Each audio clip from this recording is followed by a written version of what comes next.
Yang keempat adalah sudut teori interaksionis atau interaksionis de theorizing. Sudut pandang dari teori strukturalis atau strukturalis de origin. Jadi fenomena sosial dalam sosiologi senantiasa dilihat dari kelima perspektif tersebut. Sementara itu menurut James W.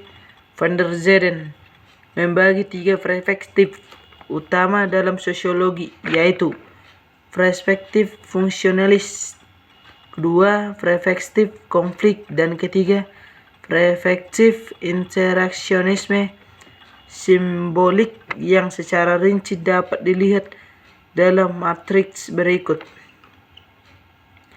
Bab ketiga, pendidikan ditinjau dari perspektif antropolog. A. Sekilas tentang antropologi dan sifat keilmuannya. Antropologi merupakan salah satu cabang ilmu sosial yang mempelajari budaya-budaya masyarakat. Antropologi mempelajari manusia sebagaimana makhluk biologis sekaligus makhluk sosial. Antropologi dan sosiologi sekilas hampir mirip, namun berbeda. Antropologi memusatkan pada penduduk yang merupakan masyarakat tunggal, sedangkan sosiologi menitikberatkan pada masyarakat dan kehidupan sosialnya. Berikut pengertian antropologi menurut para ahli. 1. David Hunter. Antropologi adalah ilmu yang lahir dari keingintahuan yang tidak terbatas tentang umat manusia. Kedua, Cowen Zaniningrat. Antropologi adalah ilmu yang mempelajari umat manusia pada umumnya dengan mempelajari aneka warna, bentuk fisik, masyarakat, serta kebudayaan yang dihasilkan. Ketiga, Rifik Sidik.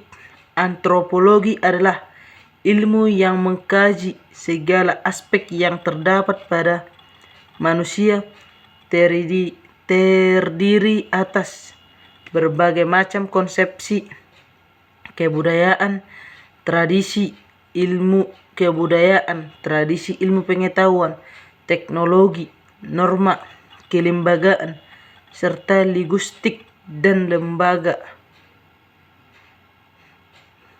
4. William A. Haviland. Antropologi adalah studi tentang umat manusia, berusaha untuk menyusun generalisasi yang bermanfaat tentang manusia dan perilakunya, serta untuk memperoleh pengertian yang lengkap tentang anekaragaman manusia. 3. Sifat ilmu antropologi dalam mengkaji dan mendeskripsikan dan menganalisis perilaku manusia dalam konteks sosial budaya masyarakat atau etnis tertentu dapat dijelaskan sebagai berikut. 1. Konferatif. Menurut Kamus Besar Bahasa Indonesia disebut sebagai berkenaan atau berdasarkan perbandingan. Maksud ilmu tersebut secara emik dan etik dapat mendeskripsikan permasalahan dan perbedaan fenomena sosial, perilaku manusia khususnya perilaku budaya pada etnis tertentu. Kedua, lintas budaya atau cross-cultural. Artinya, ilmu tersebut mendeskripsikan untuk mempelajari perilaku budaya pada etnis-etnis tertentu yang memiliki latar belakang sosial budaya yang berbeda, bahkan berlainan sama sekali. Dalam konteks pengertian kedua, penelitian lintas budaya diartikan pada kajian tentang berbagai bentuk interaksi antara individu-individu dari berbagai kelompok budaya yang berbeda. Ketiga, holistik. Sebuah cara pandangan terhadap sesuatu yang dilakukan dengan konsep pengakuan bahwa hal keseluruhan adalah sebuah kesatuan yang lebih penting dan pada bagian-bagian bentuknya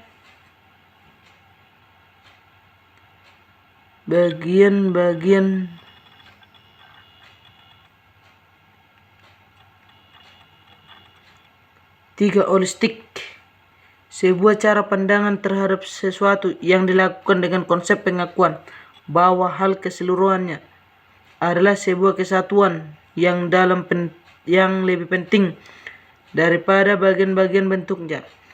Pendidikan holistik adalah suatu filsafat pendidikan yang berasal dari pemikiran bahwa pada dasarnya seseorang individu dapat menemukan identitas atau tujuan dan makna hidup melalui hubungan dengan bermasyarakat, nilai-nilai spiritual, dan lingkungan alam. B. Antropologi pendidikan sebagai disiplin ilmu. Antropologi pendidikan menyajikan aplikasi teori dan metode yang digunakan untuk menelaah tingkah laku persepsi masyarakat yang terkait pendidikan, sehingga antropologi dilihat dari sudut pandang budaya, sehingga antropologi pendidikan memandang gejala pendidikan sebagai bagian budaya produk manusia. Antropologi pendidikan berupaya menemukan pola budaya belajar masyarakatnya yang dapat menciptakan perubahan sosial. Adapun perbedaan antara enkulturalisasi dan sosialisasi menurut M.J. Erkovitz adalah sebagai berikut. 1. Enculturation atau enkulturasi adalah salah satu proses bagi seseorang baik secara maupun tidak sadar mempelajari seluruh kebudayaan masyarakat. Kedua, socialization atau sosialisasi adalah suatu proses bagi seseorang anak untuk menyesuaikan diri dengan norma-norma yang berlaku dalam keluarganya. C. Kebudayaan. Dalam teori struktural fungsional, setiap unsur kebudayaan akan saling berinteraksi, berkontribusi secara bermakna apabila dibutuhkan. Dalam kegiatan pendidikan juga terdiri atas berbagai unsur komponen seperti guru, siswa, dosen, mahasiswa, dan alat pendidikan, lingkungan sekolah, sistem nilai, norma, dan alat-alat lainnya. Apabila di atas telah dijelaskan bahwa pendidikan merupakan proses pembudayaan, maka pendidikan diartikan sebagai proses dinamis atau aktif, yaitu adanya 1. Keteraturan dalam hidup bermasyarakat. 2. Adanya proses pemanusiaan. Serta ketiga, di dalam proses pemanusiaan itu terdapat visi tentang kehidupan. Berarti kesimpulannya adalah manusia berikut adalah beberapa pengertian tentang kebudayaan menurut beberapa ahli. 1. Menurut M.J. Erkovitz, ada 4 unsur pokok kebudayaan, yakni alat, teknologi atau sistem ekonomi keluarga, dan kekuatan politik. Edward B. Tyler, budaya sebagai kompleksitas yang terdiri atas pengetahuan, kepercayaan, seni moral, hukum, adat istiadat, dan kemampuan atau kebiasaan lainnya yang diperoleh manusia sebagai anggota masyarakat. Ketiga, Claude Lévi-Strauss, konteks teori komunitas, yaitu sebagai keseluruhan sistem atau simbol, bahasa, kekerabatan, ekonomi, mitos ekonomi, dan ekonomi seni, atau homo symbolicum. Keempat, Dictionary of Modern Sociology, culture is the total way of life a society.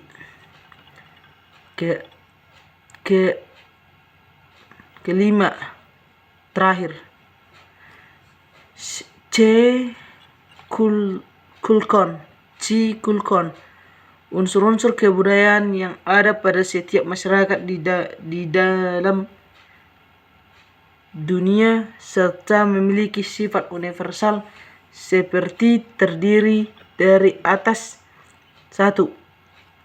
Peralatan dan perlengkapan hidup manusia atau teknologi. 2.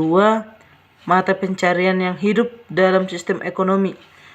3. Sistem kemasyarakatan, kekerabatan, organisasi sosial dan lain-lain. Bahasa atau lisan maupun tulisan. 6. Kesenian. 7. Sistem pengetahuan. 8. Religi. 9. Ki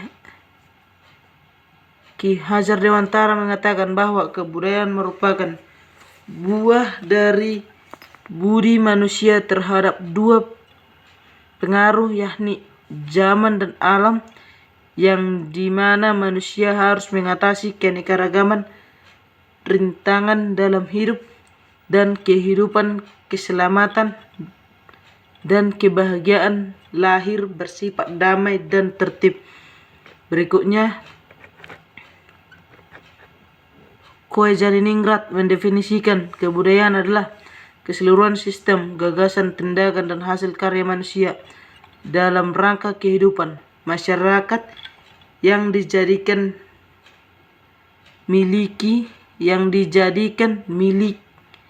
diri manusia dengan belajar. Bila diklasifikasikan, kebudayaan secara umum yang memiliki masyarakat terdiri dari atas A. Keyakinan simbol dan interpretasi dalam kelompok manusia. Kedua, aspek ideasional yang tidak terlihat dari masyarakat manusia. Artinya bahwa seni budaya bukan pada benda, alat atau elemen budaya yang terlihat, namun bagaimanapun kelompok menginterpretasikan, menggunakan dan merasakannya. Berikutnya, orang-orang dalam suatu kebudayaan biasanya lebih menginterpretasikan secara berbeda pada suatu perilaku yang sama. Beberapa literatur dalam antropologi kebudayaan memiliki ciri-ciri